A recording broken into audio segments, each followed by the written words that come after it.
नमो अरहन्ताणं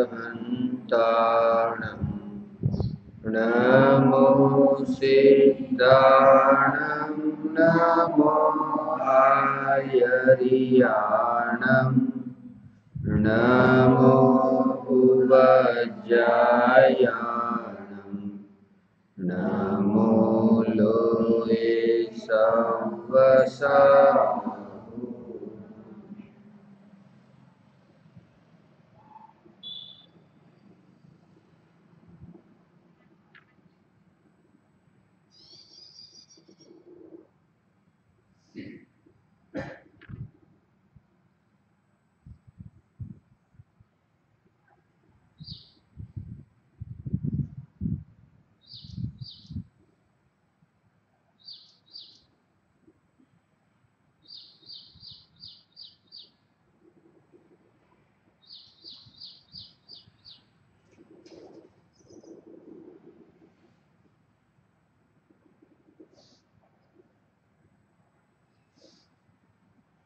आचार्य अमृतचंद्र देव द्वारा रचित पुरुषार्थ सिद्धि उपाय के 107वें श्लोक पर अपनी चर्चा प्रारंभ हो रही है।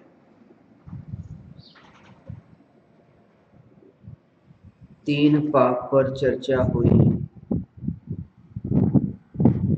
हिंसा, झूठ और चोरी।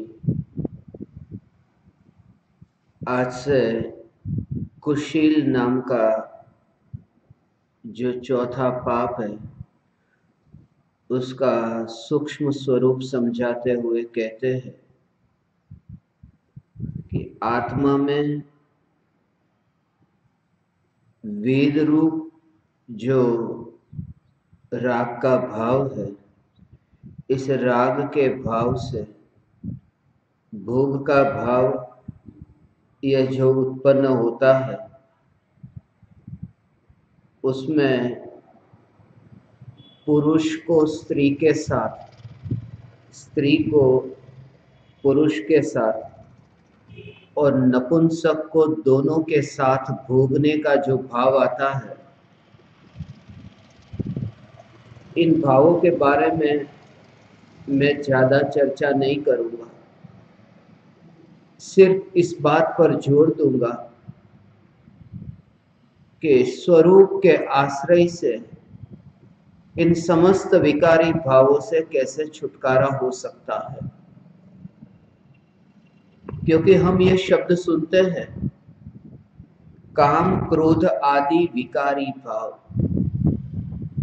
ये जो दो शब्द है काम और क्रोध, इन दोनों को आपने शास्त्रों में भी एक साथ में पढ़ा होगा, प्रवचनों में सुना होगा। काम क्रोध के भाव, काम और क्रोध का आशय यह है, 25 प्रकार के कषाय है। अनंतानुबंधी क्रोध मान माया लो, अप्रत्याख्यानावरण क्रोध मान माया लो, प्रत्याख्यानावरण क्रोध मान माया लो और स्वंज्वलन क्रोध मान माया लो। ये तो 4 कषाय को 4 से गुना करे 16 प्रकार और 9 कषाय, जिनमें हास्य, रति, अरति, शोक, भय, जुगुप्सा, स्त्रीवेद, पुरुषवेद, नपुंसकवेद, ये जो 9 कषाय है। 9 का अर्थ 9 नहीं होता है, 9 का अर्थ होता है किंचित, अल्प, ईषद, जरा। ये जो 9 कषाय है, ये 9 कषाय भी किसी न किसी अपेक्षा से वे भी कषाय है, किंचित वे भी कषाय है। सबसे अंत में नाम लिया नपुंसक वेद का। वो जो नपुंसक वेद को ही दूसरे शब्द में काम कहा है और अनंतानुबंधी क्रोध को क्रोध कहा है। तो जहां पर भी काम और क्रोध शब्द का प्रयोग किया हो, वहां अनंतानुबंधी क्रोध से लेकर के नपुंसक वेद तक के कषाय माने पहले से लेकर के 25वां कषाय, ये कुल 25 प्रकार के जो कषाय है उन्हें दो शब्दों में काम क्रोध कहा जाता है। और इन कषाय भावों के होते हुए भी ऐसी दशा प्रकट हो सकती है, चैतन्य स्वरूप में स्थिरता लीनता प्रकट हो सकती है। ये विकारी भाव इतने खतरनाक नहीं है जितने विकारी भावों की पकड़ खतरनाक है। मेरे पास ज्ञान दीपक आते हैं मिलने के लिए और ये कहते हैं आत्मा में डुबकी लगाने की कला हमें सिखाओ, मगर जब मैं उन्हें देखता हूं हालत बहुत दयनीय है। आत्मा में डुबकी लगाने की बातें करते हैं, ये बात ऐसी है सागर की गहराई में डुबकी लगाने की बात करते हैं और किनारे की पकड़ छोड़ना नहीं चाहते। किनारे की पकड़ यदि रहे तो सागर की गहराई तो बहुत दूर, सागर को भी न छू सकोगे। सागर की गहराई में डुबकी लगाना तो बहुत बात की बात है। किनारे की पकड़, और ये किनारा कौन है? ये देह, ये किनारा। मैं अक्सर कहता हूं कि किनारे पर पड़ा हुआ यह कपड़ा, वो पकड़े हुए कपड़े की वो पकड़ ही नहीं छूटती। पहले ये पकड़ छूटे, पकड़ छूटे कपड़े की, और फिर पकड़ छूटे तरंगों की, तब गहराई में डुबकी लग सकेगी। कपड़ा भी गहराई में नहीं है और तरंग भी अंतर गहराई में नहीं है। उस गहराई में तो मात्र शांत यही में चैतन्य तत्व, यही में। तुम डुबकी लगाना चाहते तो हो मगर पकड़ को छोड़ना नहीं चाहते। और ये पकड़, ये शरीर की पकड़, सबसे अंत में नपुंसक वेद कहा, क्योंकि ये शरीर जो है सबसे अंत में वेद, ये जो स्त्री वेद, पुरुष वेद, नपुंसक वेद, ये जो विकार का भाव है ये सबसे अंत में छूटता है, सबसे अंत में छूटता है। तुमने कभी विचार किया कि ये विकार का भाव सबसे अंत में क्यों? तुमने कभी विचार किया कि धर्म के 10 लक्षण में सबसे अंतिम लक्षण उत्तम ब्रह्मचर्य कहा? प्रारंभ में तो क्रोध, मान, माया, लोभ, क्षमा, कोमलता, सरलता, पवित्रता, बस इनकी ही चर्चा की। अंत में ब्रह्मचर्य की, क्योंकि कषायों में भी सबसे अंत में वेद, नपुंसक वेद, ये 9 कषाय सबसे अंत में है। क्योंकि जिस शरीर में रह करके हम साधना करते हैं, जिस शरीर के साथ में एक क्षेत्रावगा संबंध है, इस शरीर की जो रचना है ये क्रोध से नहीं हुई, ये मान से नहीं हुई, ये शरीर की रचना काम से हुई है और काम के साथ में आत्मा रहता है। ऐसा इसलिए पूरे रग रग में ये काम का भाव। इसलिए मुनिराजों को तुम सुना हो, मुनिराजों के बारे में ऐसी दशा, मुनिराजों की, बावली की, संतों की दशा। ब्रह्मचर्य महाव्रत के धारक भावलिंगी मुनिराज फिर भी वेद का भाव नहीं छूटा। इसलिए तुमने सुना 9वें गुणस्थान में भी वेद का भाव होता। 6ठे गुणस्थान वर्ती मुनिराज को ब्रह्मचर्य महाव्रत का पालन करने वाले कहे, मगर इस शरीर के साथ में ये जो मांस, खून, हड्डी, ये चमड़ी, ये पूरा शरीर काम से ही बना और उसी के साथ में आत्मा जन्म से मृत्यु तक साथ में रहता है। क्रोध में आकर के शरीर की उत्पत्ति नहीं हुई। माता पिता को जिस समय से संभोग हुआ और शरीर की रचना हुई, उस समय काम का ही ये विकार था, जिससे देह बना, जिससे शरीर बना। और जिस समय शरीर बना उसी समय आत्मा का प्रवेश हुआ। जब शरीर बना तब स्त्री और पुरुष के परमाणुओं के योग से ये शरीर की रचना हुई, आत्मा प्रवेश करता। उस समय ही ये विचार, उस समय ही ये मान्यता, उस समय ही ये शरीर अकेला पुरुष दिखता है। ये पुरुष है नहीं, इसमें स्त्री है। जिन्हें हम स्त्री देखते हैं वो अकेली स्त्री नहीं है, उनमें पुरुष भी है। एक ऐसी घटना होती है जिस समय शरीर की रचना होती है और आत्मा का प्रवेश होता है, तब से लेकर के एक इस प्रकार की, जैसे 2 बजे ऐसी घटना हुई कि स्त्री और पुरुष के परमाणु का योग हुआ। स्त्री और पुरुष के परमाणु का योग हुआ और आत्मा प्रविष्ट हुआ। जैसे ही परमाणु का योग हुआ, आत्मा प्रविष्ट हुआ और आत्मा में यही विचार भी, यही मानना, यही मैं स्त्री, मैं स्त्री, मैं स्त्री, मैं स्त्री, मैं स्त्री, या फिर मैं पुरुष, मैं पुरुष, मैं पुरुष, मैं पुरुष, मैं पुरुष।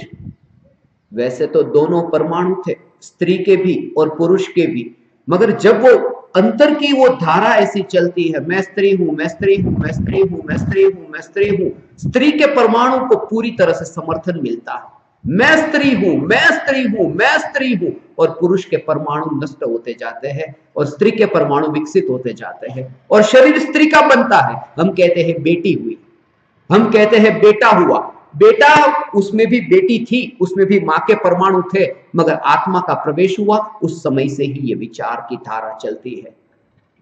और उससे मैं तुमसे ये कहना चाहता हूं, अंदर जो चल रही है प्रोसेस, अंतर में मैं स्त्री, मैं स्त्री, मैं स्त्री, मैं स्त्री, मैं स्त्री, मैं स्त्री, मैं स्त्री कि स्त्री के परमाणु का विकास, मैं पुरुष, मैं पुरुष, मैं पुरुष, मैं पुरुष, मैं पुरुष, पुरुष के परमाणु का विकास। बाहर में सहज ही ऐसे निमित्त मिलते हैं, योग मिलते हैं, मगर ये कैसा स्वरूप, मैं स्त्री, मैं स्त्री तो स्त्री, मैं पुरुष, मैं पुरुष, मैं पुरुष तो पुरुष। और ऐसी ही वह दशा है तत्व विचार की। मैं चैतन्य परमात्मा, मैं चैतन्य परमात्मा, मैं चैतन्य परमात्मा, मैं चैतन्य परमात्मा, मैं परमात्मा, परमात्मा, परमात्मा, परमात्मा। ऐसी जब विचारधारा चलती है तब मैं परमात्मा परिणमन भी ऐसा ही होता है कि मैं परमात्मा, मैं परमात्मा देह है नहीं, मैं चैतन्य मात्र भगवान आत्मा, मैं परमात्मा, मैं परमात्मा। और ऐसी ही वह दशा घटित होती है वहां जहां 14वें गुण स्थान का अंत, सिद्ध गति प्रकट हुई। शरीर न रहा, मगर शुरुआत यहां से हो गई थी। शुरुआत कहां से? कि इस तत्व विचार से कि मुझे देह है ही नहीं, देह है ही नहीं। मैं चैतन्य परमात्मा, मैं चैतन्य परमात्मा, मैं चैतन्य परमात्मा, मैं सिद्ध परमात्मा, मैं सिद्ध परमात्मा, मैं सिद्ध परमात्मा, सिद्ध परमात्मा हूं, मैं स्वयं सिद्ध हूं, मैं स्वयं सिद्ध हूं। कि ऐसी दशा प्रकट होती है कि स्वयं पर्याय में भी सिद्ध होता है।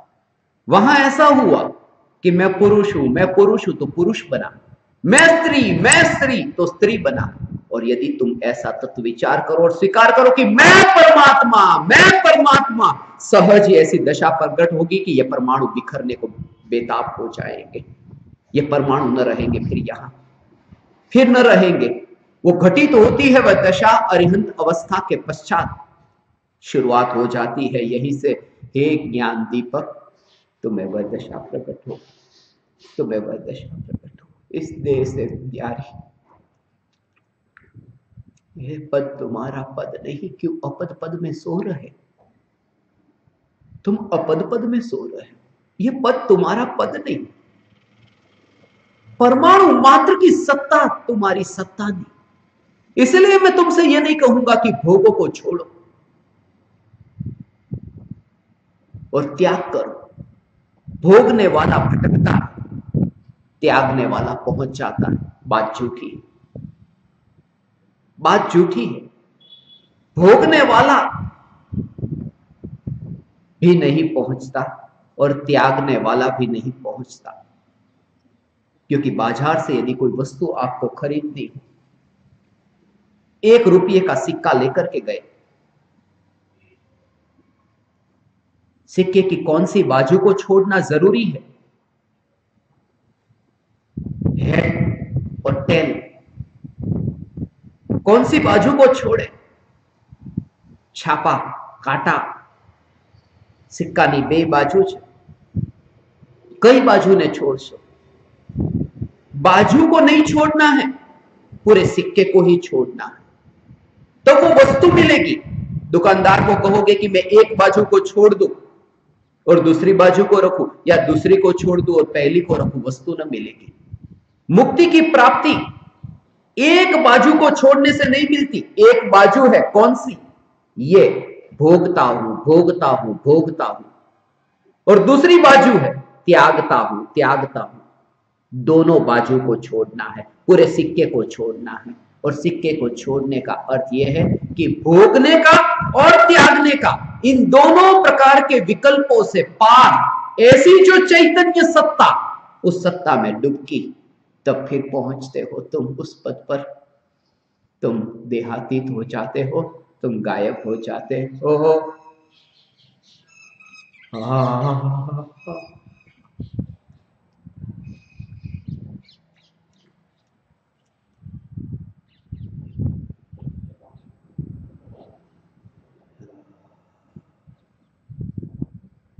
मैं स्वयं परमात्मा, मैं स्वयं परमात्मा।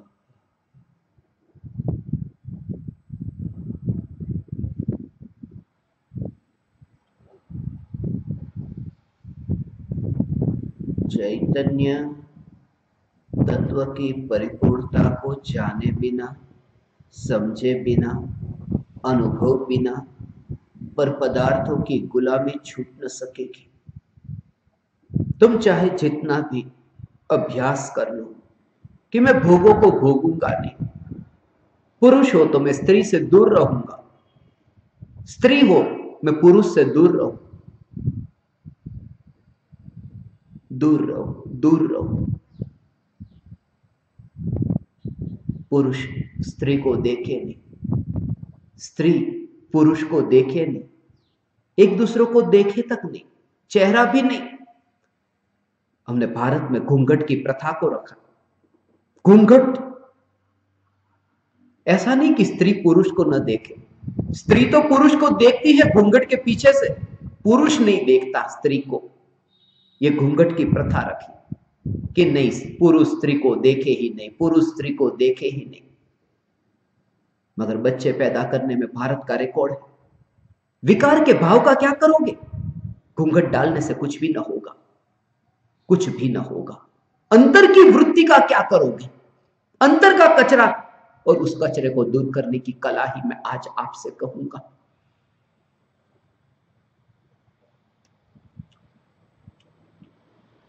एक गिलास पूरी तरह से भरा हुआ, तुम्हें यह कहना नहीं पड़ेगा, तुम्हें समझाना नहीं पड़ेगा कि इस गिलास में पानी मत डालो, तुम्हें ये मत नहीं समझाना पड़ेगा कि पानी मत डालो, क्योंकि तुम्हें दिखाई दे रहा है कि गिलास भरा हुआ है। यहां से ही शुरुआत होती है साधना की। जब गिलास पूरी तरह से भरा हुआ आपको दिखता है और उस भरे हुए गिलास में आप इतने मस्त हो गए हो, फिर कभी विकल्प आता है कि बाहर से कहीं पानी लाओ और गिलास में डालूं और गिलास को भरूं, क्योंकि अधूरा गिलास दिखता हो तो भरने का भाव आता है। अधूरेपन में किसी और की जरूरत लगती है, हाथ फैलाते हैं, मुझे थोड़ा पानी दो क्योंकि ये गिलास खाली है। ज्ञानी को जो ब्रह्मचर्य है वो ब्रह्मचर्य का जो ब्रह्मचर्य का बल इसी कारण से है, क्योंकि चैतन्य सत्ता को परिपूर्ण देखा। मैं परिपूर्ण चैतन्य परमात्मा, अधूरापन नहीं, फिर स्त्री की जरूरत नहीं, क्योंकि अंदर में खालीपन लगे तो कोई स्त्री की खोज हो, कोई स्त्री आएगी। ज्ञानी की वह दशा है ऐसी। मैंने जो कहा उसे ध्यान से समझना, ध्यान से समझना, ऐसी वह दशा है।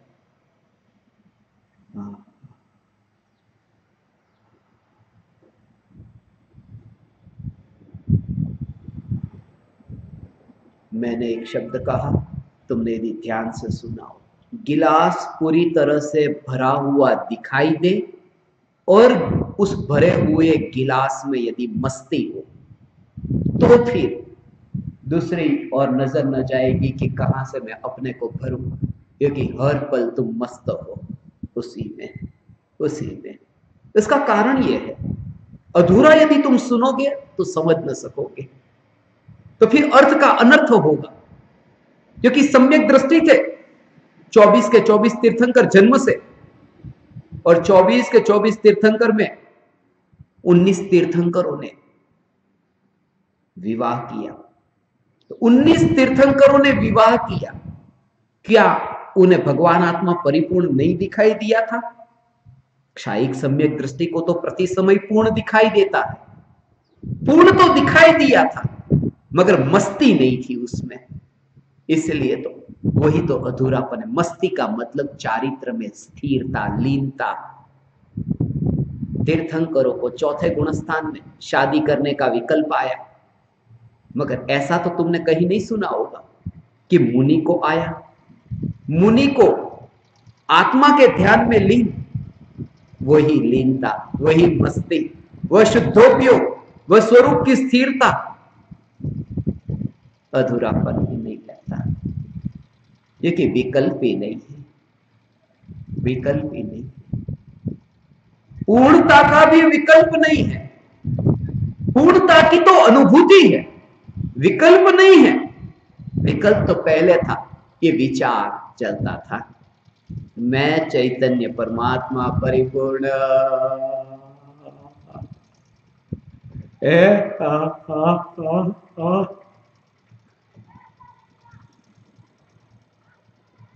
तुम मुझे अस्पताल मत भेजना, मैं मस्त हूं अपनी मस्ती में।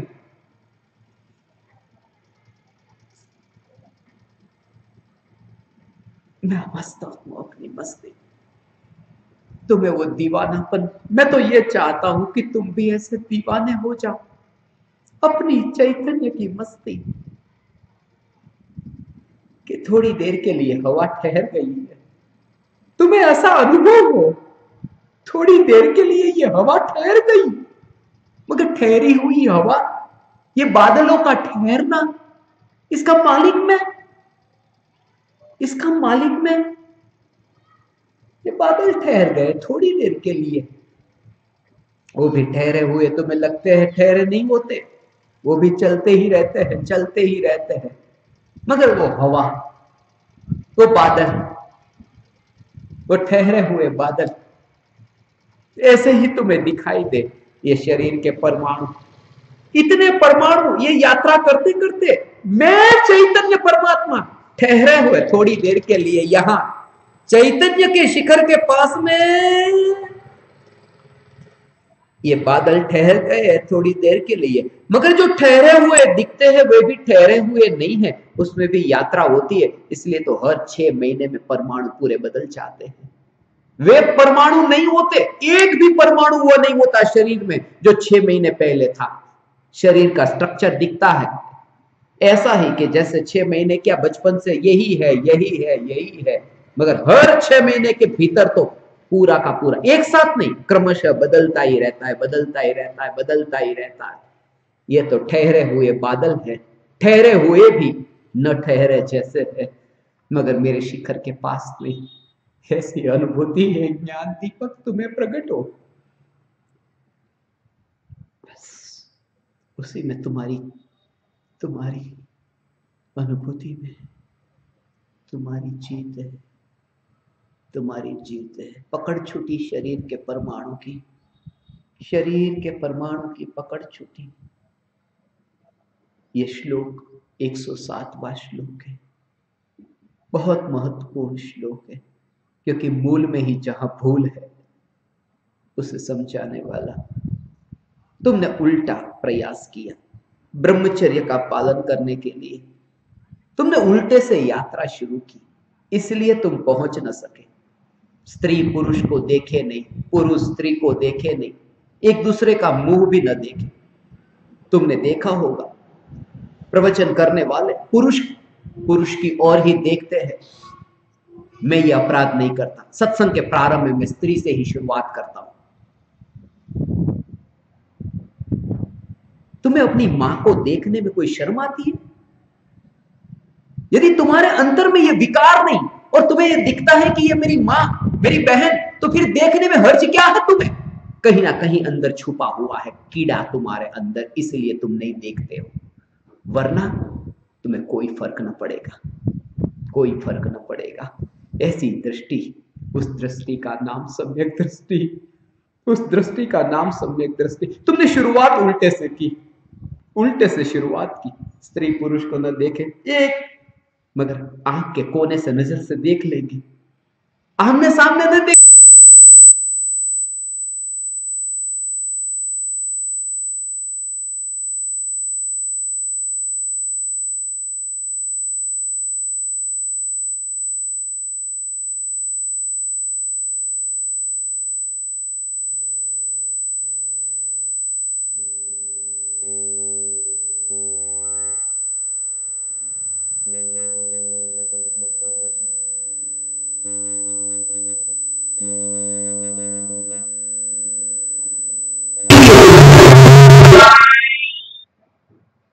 फिर गुरु की वाणी तुम्हारे अंतर में परिणमित हुई, परिणमित हुई। अहंकार को झटका लगता है पुरुष के। स्त्री को नरक का द्वार कहा, स्त्री नरक का द्वार है, स्त्री नरक में पटक देती है। कोई स्त्री नरक में नहीं पटकती, पुरुष में पड़ा हुआ विकार का भाव उसे नरक में पटकता है। स्त्री क्या नरक में पटकेगी? ये तो शास्त्र पुरुषों के लिखे हुए, इसलिए ये लिखा कि स्त्री नरक में पटक देती है। स्त्री लिखती कोई वाक्य तो पता चलता कि पुरुष कहां है। बचपन से ही हमारे दिमाग में ये डाल दिया गया है कि स्त्री भटकाती है, स्त्री पटकती है। आज तक जितने बलात्कार किए पुरुष ने ज्यादा किए या स्त्री ने? कौन सी स्त्री पटकती है नरक में? पुरुष को झटका लगता है, अहंकार को झटका लगता है, पुरुष के अहंकार को झटका लगता है।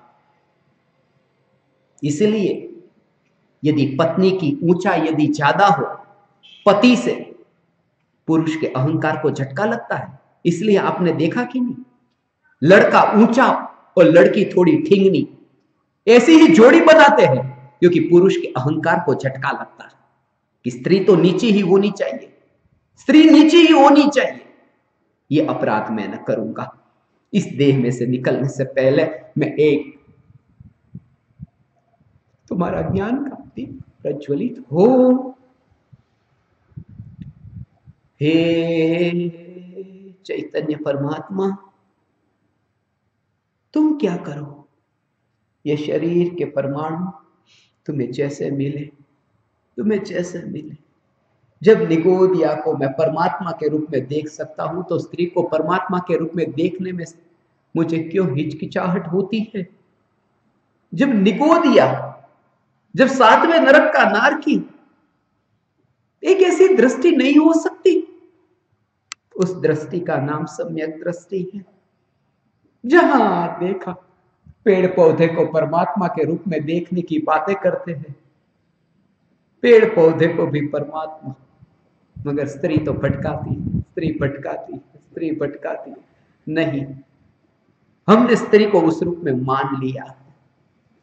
स्त्री को तो हमने एक मनुष्य के रूप में भी स्वीकार नहीं किया। उसे तो संपत्ति माना, उसे तो धन माना। इसलिए आपने शब्द सुना होगा स्त्री धन, पुरुष धन नहीं सुना, स्त्री धन, क्योंकि स्त्री को तो संपत्ति की तरह माना। इसलिए तो कन्या का दान होता है। थोड़ा सुवर का दान करो, वर का दान करो, कन्या का दान, ये कोई वस्तु है? स्त्री को हमने वस्तु मान लिया। स्त्री को सती कर दिया जाता था। कोई स्त्री सती नहीं होती थी, सती कर दिया जाता था। कभी सपने में भी आग में हाथ जल जाए, सपने में भी, तो भी नींद खुल जाती है। अरे क्या होगा? कौन जाना चाहेगी जलती हुई आग में? कौन जाना चाहेगी? मगर तुम्हें पता है कैसे सती किया जाता था? जोर जोर से ढोल नगारे बजाए जाते थे, धुआं किया जाता था, मसाले, और लोग कहते अभी गई, अभी गई, अभी गई। कितनी त्यागी पति के पीछे, और वो भागती नहीं, धक्का मारते। वो रोती चिल्लाती, बाहर निकलना चाहती, मगर वो ढोल नगारे के आवाज में वो सुनाई ही नहीं देती उसकी आवाज जो चिल्लाने की, कि मुझे मत डालो, मगर ढोल नगारे की आवाज थी। ढक जाती थी ये चिल्लाने की आवाज, और वो जाए तो कहां जाए, क्योंकि धुआं इतना किया जाता था कि रास्ता ही न मिले धुएं में बाहर निकलने का। चारों ओर से मसाल लगा करके इतना धुआं किया जाता था। स्त्रियों को हमने नीचा मान लिया है। कोई स्त्री नीची नहीं है। अंदर का जो कचरा है उस कचरे को ही मैं दूर करूं, किसी स्त्री में परिवर्तन लाने की मुझे जरूरत नहीं है। कोई स्त्री नहीं। आज तक जितने भी युद्ध लड़े गए, तुमने देखे आंकड़े? पुरुषों के नाम पर जितने युद्ध है, आज तक स्त्रियों ने कौन से युद्ध लड़े? क्योंकि वृत्ति पुरुष की लड़ाकू है, बचपन से स्त्री की नहीं। छोटे बच्चे को भी मैं जब बचपन में देखता था, छोटे अड़ोस पड़ोस के बच्चे, छोटी छोटी बच्ची, छोटे छोटे बच्चे गुड्डे गुड़िया का ऐसे खेल खेलते। लड़के, जो लड़के होते हैं, लड़के बचपन से किससे खेलते हैं? सीधे ही खिलौने की दुकान पर जाएंगे। मैं बेचता था खिलौने, मेरे पास आती थी महिलाएं, एक बेटा है, एक बेटी है। अक्सर ऐसा हुआ, मैं जब खिलौने बेचता था, मेले में भी बेचता था खिलौने, तब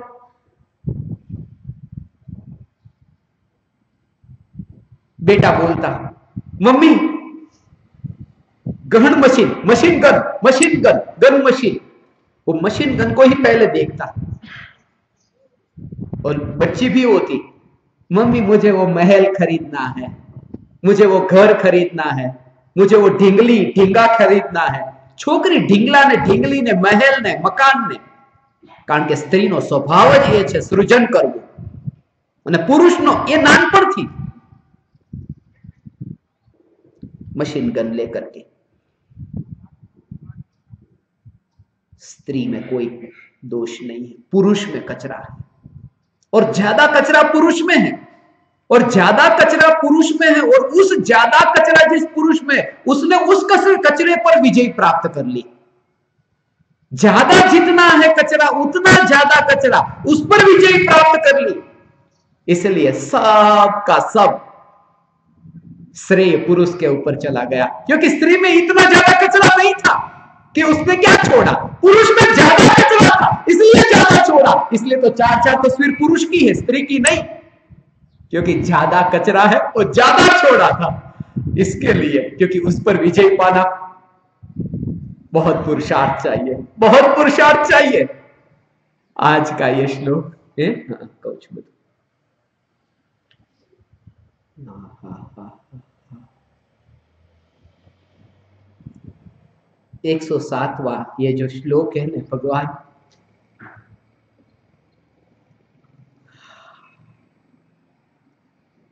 काम के विकार के भाव के लिए ये श्लोक जो लिखा गया है कि काम का जो भाव आत्मा में उत्पन्न होता है, इस विकार के भाव से, काम के विकार के भाव से छुटकारा पाने के लिए पहले ये स्वीकार करें, विकार का जो भाव है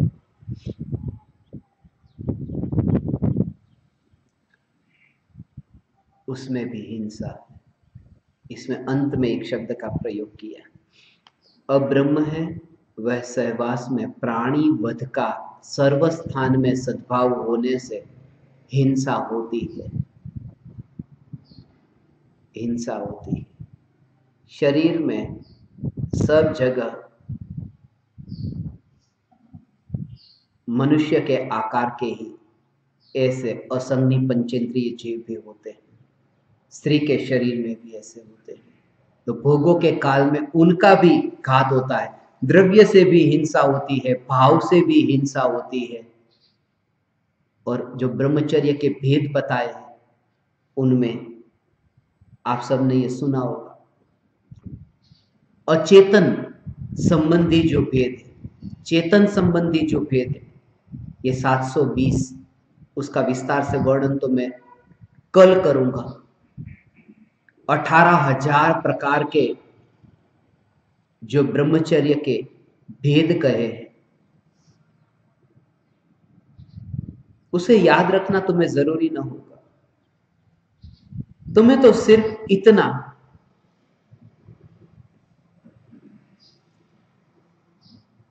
सबसे पहले ये स्वीकार हो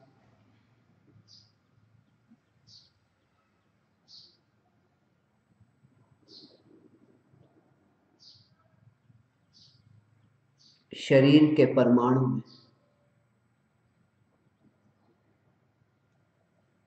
जब देह में ध्यान जाता ही नहीं है,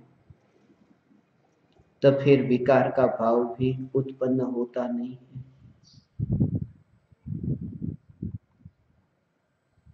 वो तो कहने की भाषा है कि ज्ञानियों ने विकार को छोड़ा, स्त्री को छोड़ा। छोड़ा नहीं, विकार छूटता नहीं है। ऐसी अनुभूति होती है, सत्ता मात्र चैतन्य की अनुभूति होती है, और जिसका अनुभव होता है, जिसका अनुभव होता है उसमें विकार कहीं पर भी नहीं है, और उसमें विकार का कहीं दर्शन नहीं होता, क्योंकि विकार सत्ता में कहीं नहीं है। और जब अनुभव हुआ, जब पर्याय द्रव्य को अनुभव करती है, तब विकार तो उसमें है ही नहीं, और ऐसी दशा प्रकट होती है कि पर्याय अविकारी हो जाती है। ऐसा विकार छोड़ता नहीं है वो, ऐसी सत्ता में लीनता होती है कि जिसमें विकार ही नहीं है। ऐसा है, ये प्रक्रिया है। और आज नहीं, कल नहीं, अनंत काल के बाद में यही उपाय है, यही उपाय है। हे ज्ञान दीपक, 107वां श्लोक है? परम कृपालु देव ने कहा, 107वां श्लोक है, जाति वेश नो भेद नहीं, कयो मार्ग जो कोई साधे थे मुक्ति नहीं, मार्ग भेद नहीं। आत्मसिद्धि शास्त्र में भी ये 107 नंबर का श्लोक आगा था, और ये 107 श्लोक, उसका कनेक्शन मुझे अभी स्मरण में आया। 107 में वहां पर भी वो जाति का और वेश का, जाति को ही वेश के साथ में लिया है, जाति को वेश के साथ में। जाति का अर्थ पता है? जाति, जाति माने जो माता से संबंधित होती है ना, वो जाति कहलाती है। जाति उसे कहते हैं, माता से संबंधित। कुल भी होता है, कुल का संबंध होता है पिता के साथ में, जाति का संबंध होता है माता के साथ में।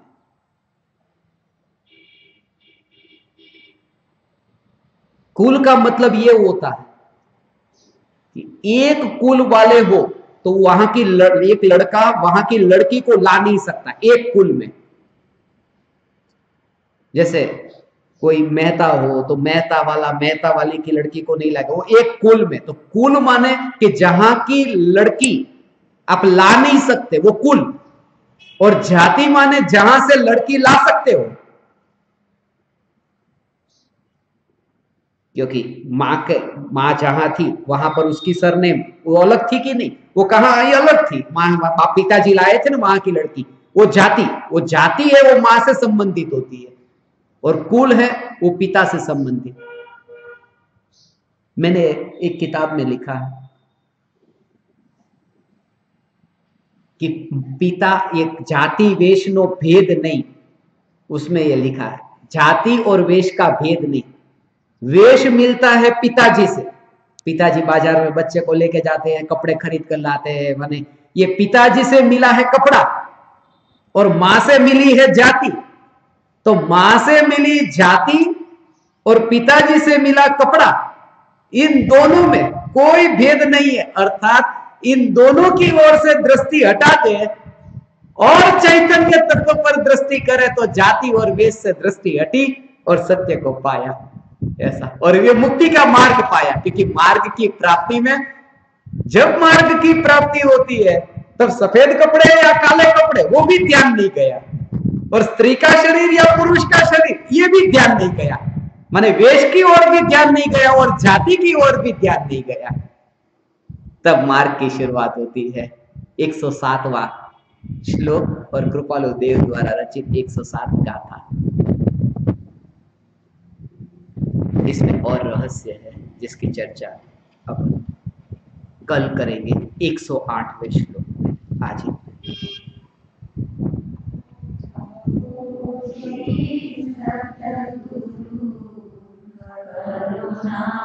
ही